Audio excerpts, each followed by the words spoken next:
This is Biniam on the Checkin In podcast. Today is August the 17th, 2021. I believe it's a Tuesday today. It is a Tuesday, yes. Time to just get all centered and find out what are we talking about today.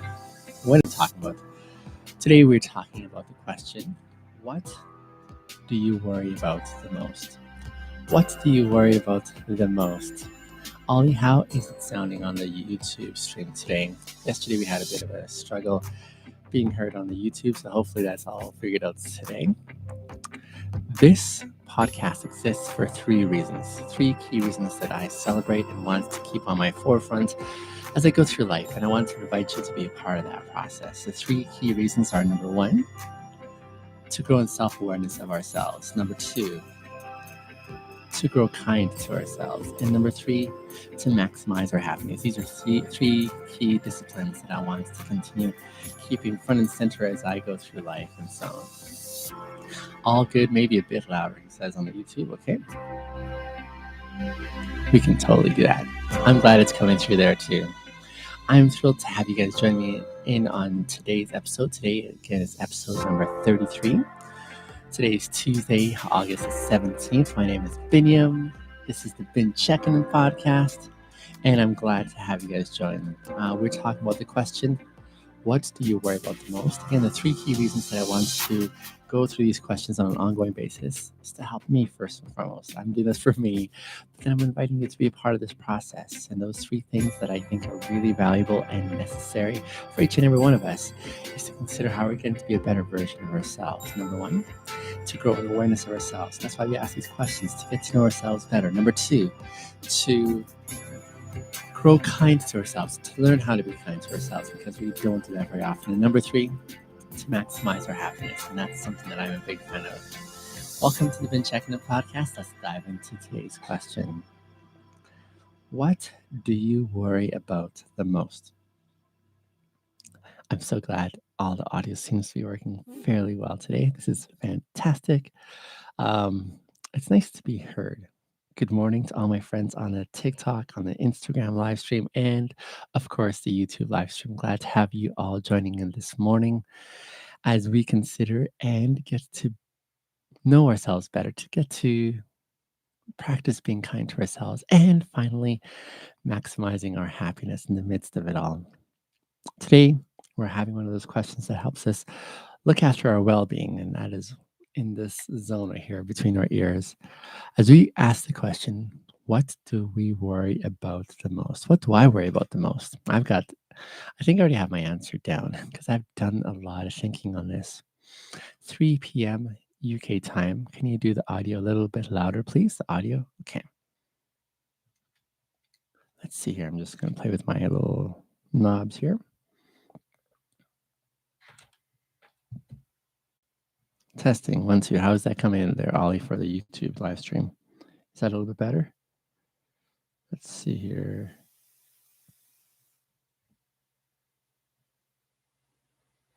Testing. Is that a little better there on audio? I have that ranked right up there. And then there we are. Okay. And then, good. Awesome. Nicely done. All right. So here are some preliminary questions that I'm considering while I look at this question of what do we worry about the most. Sometimes, actually, I think all of us naturally have no trouble worrying. Worrying is like one of those things where we forecast something in the future that we don't know the outcome of quite yet.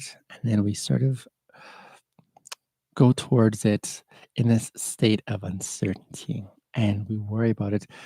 Worry has that negative connotation, and that is usually because it's often we worry about something in a bad case scenario.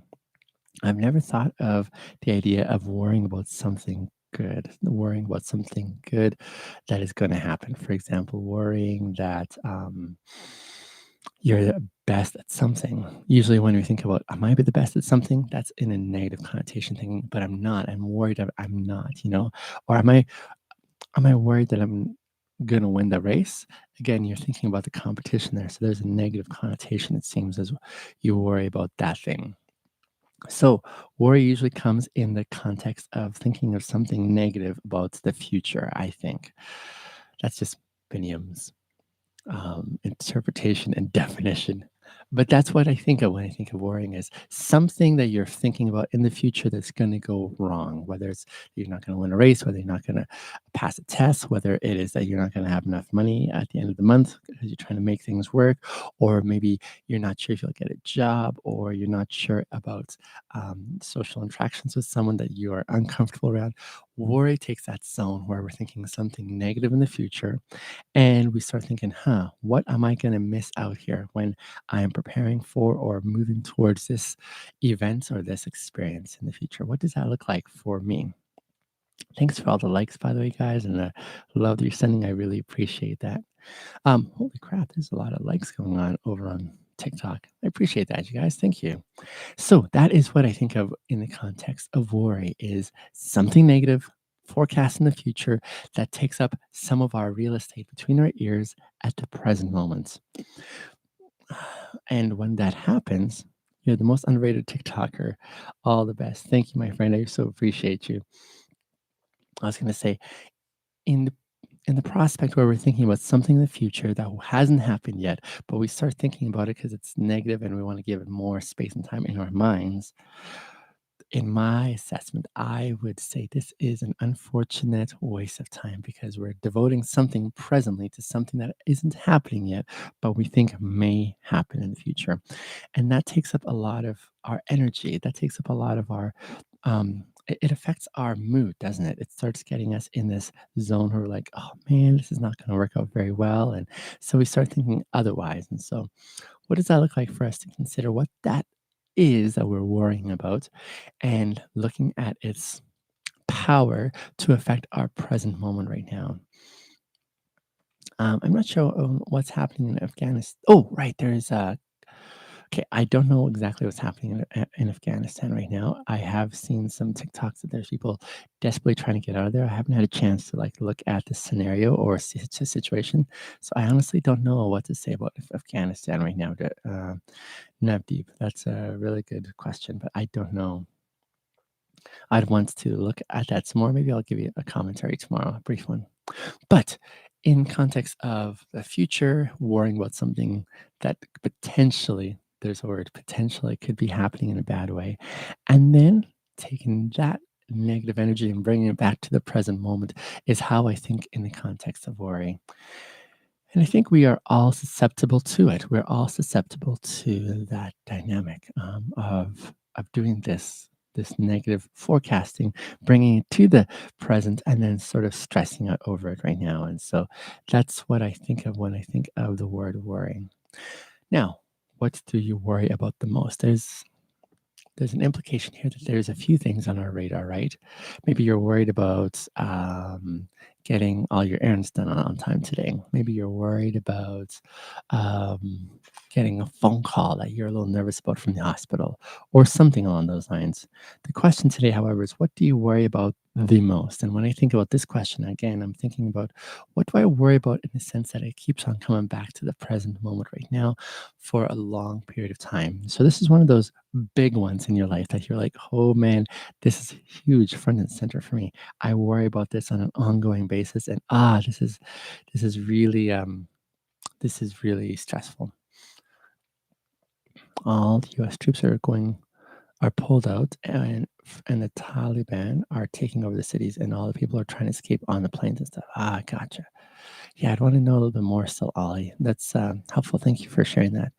I imagine there's a lot of worry going on there. Salam says, for me, I worry about not being good enough. And even when I do good, I still think it was not enough. Oh, man, you're just, I think, at the very heart of most of our fears there, Salam. So thank you for sharing that too. Yeah. This is one of those questions that is asking us to reach deep down and find out that point of worry for most of us that has been long term, not just a momentary thing where someone says, hey, we need to have a talk. And you're like, oh, crap, I'm worried about this talk now, and that's for a short spell of time because you may have that talk and it's over and it's done with. This is one of those questions that reaches deep down and says, what do you worry about on an ongoing basis that is taking up a lot of real estate in your mind for a long period of time? What does that look like for you? That's the question. And it's a tough one. So we're asked to reach deep down and find out what are those big ones, those big fears, those big concerns inside of us that we let take up a lot of space in our mind by way of uncertainty, but we're thinking the worst case scenario. What is that we worry about on an ongoing basis the most? I'm going to share my answer with you. For me, there's a lot of things that I worry about, but if I were to be asked what do I worry about the most, I would say I worry the most about not messing my kids up. That's a big one for me. And what I mean by that is, yes, I'm a dad. I've got 3 fantastic kids. But being a parent is not an easy gig because you are signing on to mold and to shape and to help them become amazing human beings.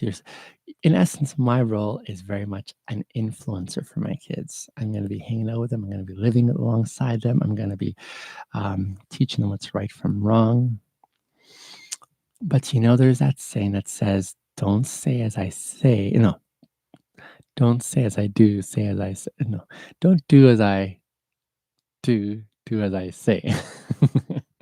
And those who usually say that reflect on and are acknowledging the fact that it's harder to walk the walk than talk the walk, or walk the talk. There we go.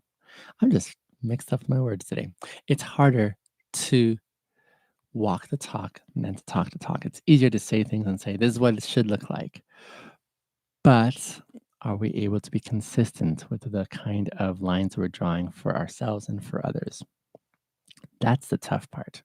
And so it's very close to your salam, where you're saying you worry about not being good enough. And when you do try the best you can, you don't think you're doing as well as you can be. This is what I think of, especially in relation to my role as a dad. And this is one of the present things that has been a long-standing worry is, how can I operate and behave and navigate through life in such a way whereby it's beneficial for my kids? How can I walk the talk instead of just talk the talk? I don't want to be a hypocrite.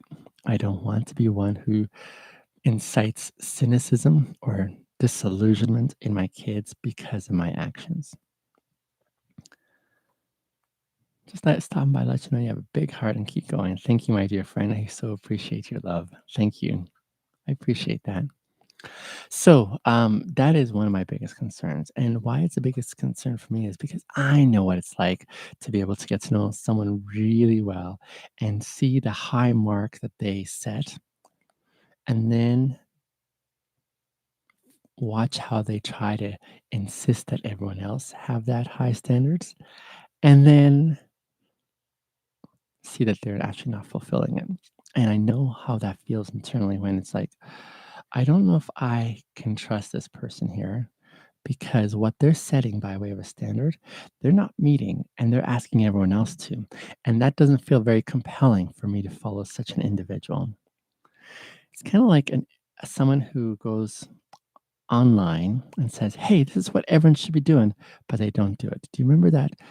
Do you remember that expose of some actors who were asked to feature a certain phone by way of marketing, saying, "Hey, I use this and I believe strongly in this brand," but then they went back to their old phones because that's what they're usually used to using, and so they were caught displaying something that they didn't really feel strongly about. And so, as they were able to say to people, "Hey, this is what everyone should be using or doing," then it didn't work out for them because they got caught going back to their other phones that they believed stronger in.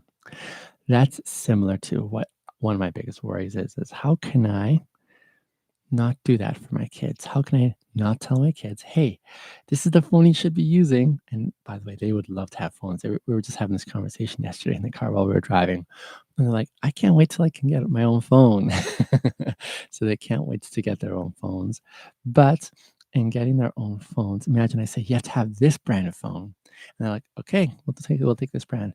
But then I try to sneak back to the other brand because that's the one I normally use. And they'd be like, but why are you using that brand instead of this brand? What you say everyone should use? And I'd be like, busted, right?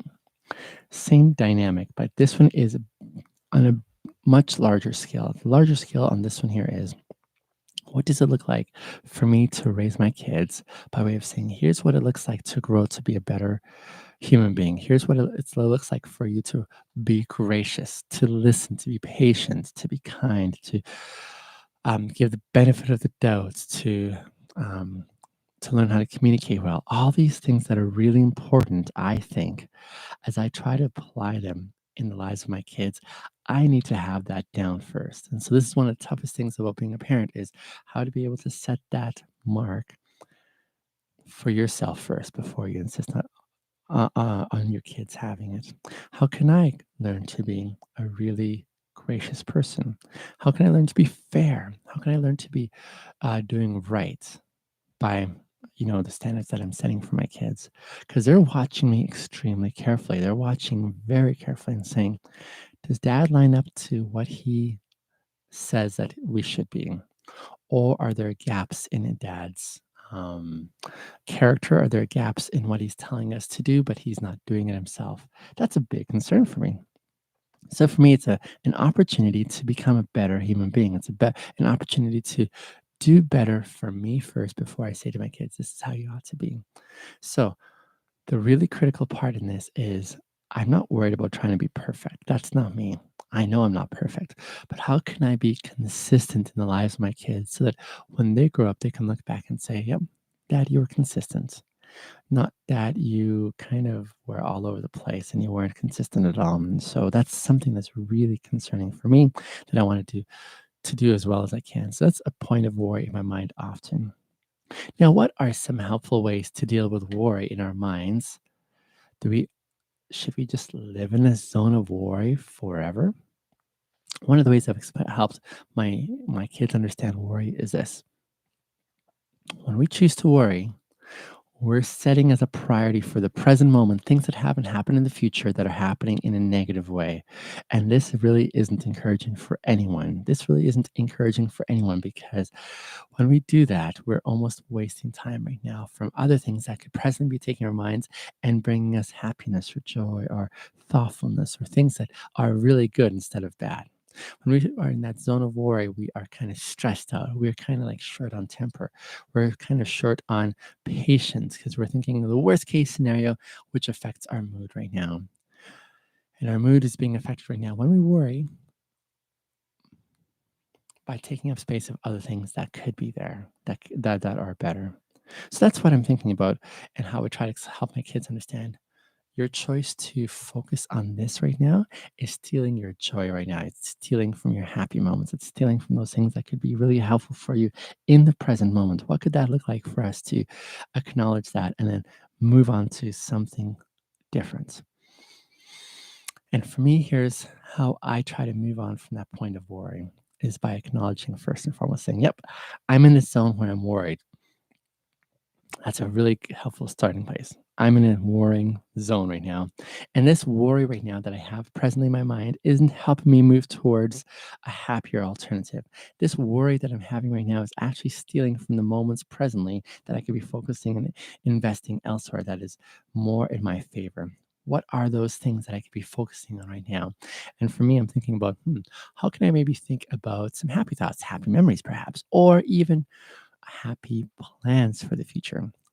So let's say I'm worrying about something in the future that is uh, stealing the joy.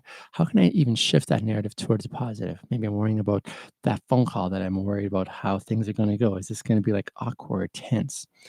A shift in that narrative or in that story would be, actually, it's going to go amazing. I can't wait to have that conversation. We're going to clear up the air and we're going to get back to a really good place. That's a definite shift on worry. The worry says it's going to go terrible. And then the shift on worry moves into the other category, saying, actually, it's not going to be terrible. It's going to be an amazing conversation. And I'm going to be able to reconnect with this person that's really important in my life. And we're going to have a stronger foundation going forward. That's an example of how we could shift that narrative. So, what could it take for us, first of all, to acknowledge that story and say, there it is. I'm worried about this. This has not happened yet. But me thinking about this happening right now, even though I have no guarantee that this is what's going to happen, is stealing away from the present moment right now. And how can I shift back to this positive category now for me?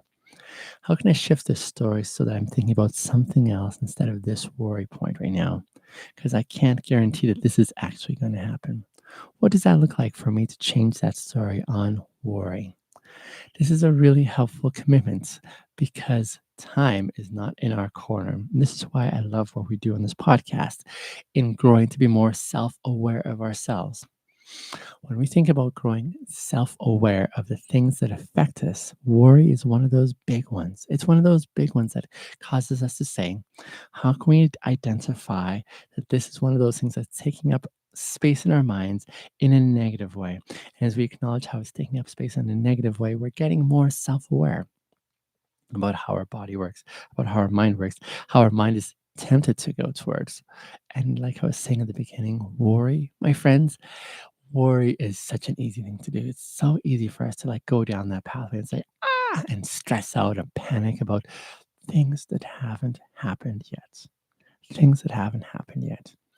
And this steals our joy, doesn't it? This steals our joy in a big way. And I don't want to have that waste of time that takes away from this moment right now. I want to enjoy the moments I have right now. If I'm given a choice of happy thoughts, worrying thoughts, I would always choose the happy thoughts. And I think most of us would.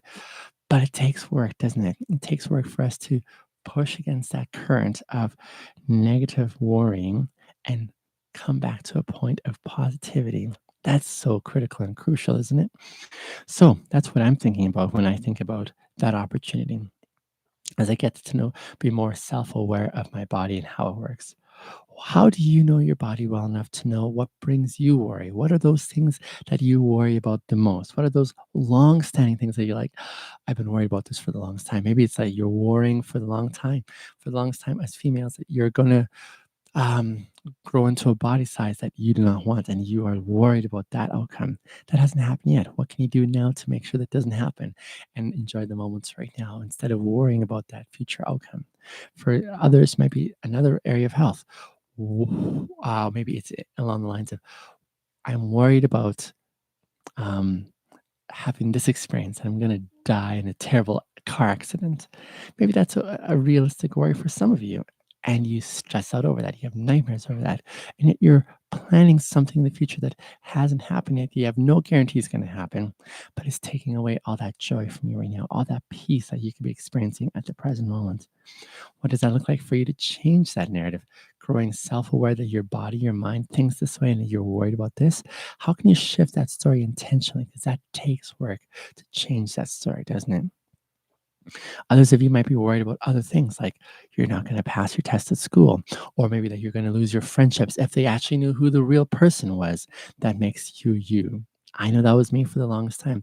I was really worried about how people thought about me. I was really worried about what their assessment of me might be. And so I was worried about how do I become that version of a person that I think people are going to accept and like. That was a terrible one to worry about. Why? Because here I was, the real me, giving myself to people around me, and I missed those opportunities to give them the real me. It's like I gave them a version of me that I thought that they wanted instead of the real me and the way I think and the way I believe and the way I feel. All these are just beautiful gifts that we can give to someone. And yet I missed those opportunities. What does that look like for you when you worry about the thing that you are scared about happening the most in your future? Well, what is that for you? And how can you change that narrative? So it gets to be aware of your body first, your mind especially, and how you operate, how you think and navigate in this world. And then what does it look like for you to be kind to yourself? Not to rip yourself apart, but to be kind by way of acknowledgement, saying, I see it, and that doesn't make me a terrible person. I see the place where I'm worrying about X, Y, or Z, and this very thing that I'm worrying about does not make me a terrible person. I'm trying to figure out how to be the best version of me, and I'm doing the best that I can. How can I be kind to myself and saying, I acknowledge it, and this does not make me a terrible person? And then I can still become even a better version of myself. What does that look like for you to acknowledge that for you? I would love to hear how that evolution goes. First of all, being aware of how you're worrying, and then moving on to the kind piece, the kindness towards yourself, saying, I'm working my way towards something good. I'm working my way towards something that is going to help me get to be better in this department here. That is a worthwhile investment, my dear friends, to be able to say, I acknowledge it. I'm now going to move towards something that is a kinder assessment of me while I work through this. That is such an important component.